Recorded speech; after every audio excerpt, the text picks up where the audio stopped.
Mi nombre es Juliet. Yo les voy a hablar sobre la teoría del orden y el desorden político. Para poder profundizar este tema, primero es importante aclarar varios conceptos. Por un lado, la definición de orden político y por otro lado, las condiciones para el orden, para el desorden y las condiciones para los cambios del orden al desorden. Entonces, definimos el orden político para un individuo como aquel que requiere de tres aspectos fundamentales para la seguridad personal: la vida, la familia y la fuente de subsistencia.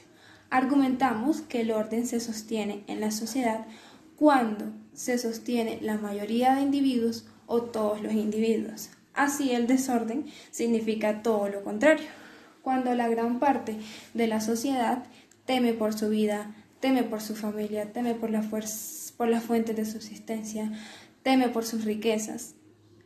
Entonces, el orden político existente ideal en la teoría de los juegos, cuando los participantes encuentran de su interés, dadas las expectativas sobre las acciones de otros, obedecen a ciertas reglas que estén escritas o no estén escritas y que apelan al respeto de unos con otros.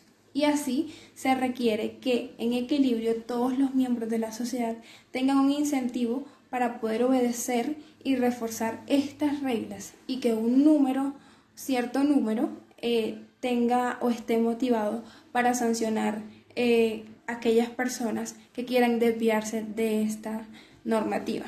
Bueno, por un lado entonces el sistema de orden tiene 4 características importantes.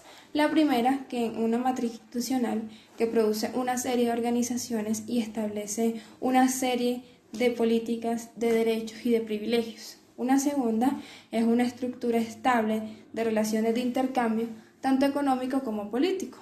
Una tercera, con un conjunto de instituciones que esté comprometida de forma creíble al Estado, con una serie de normas y políticas al fortalecimiento de los derechos para proteger tanto las organizaciones como las relaciones de intercambio. Y por último, una conformidad de resultados de alguna mezcla de interacciones normativas y mecanismos para poder hacer cumplir todas estas normas que se impongan. En caso del desorden, este ocurrirá cuando los derechos y los privilegios de los individuos y las organizaciones sean vulnerados, donde hay una ruptura en las relaciones de intercambio existentes tanto del mercado político como del mercado económico. Y por otro lado, cuando la conformidad desaparezca como resultado de la desintegración de normas o de cambios en los mecanismos que hagan cumplir ciertas normativas para que se mantenga el orden. Entonces, tratando de entender esta lógica de estas ideas, la aproximación descansa sobre la observación de cómo los individuos interpretan o cómo se conforman de forma diferente en una situación donde hay orden político que en una situación donde hay desorden político. Los individuos tienden a efectuar elecciones distintas cuando temen por su vida, por su subsistencia, por su riqueza, que cuando no lo hacen.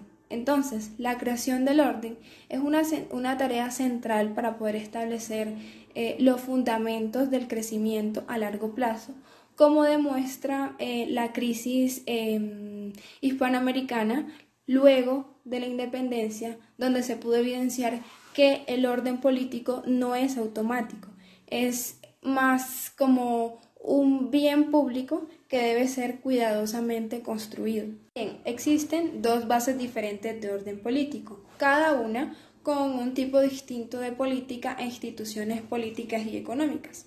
Primero, denominamos a la primera base consensual para el orden político. Bajo este tipo de orden, los cargos políticos se observan una serie de derechos ciudadanos universales y estos gobiernos tienden a ser más democráticos y a poseer una economía de mercado.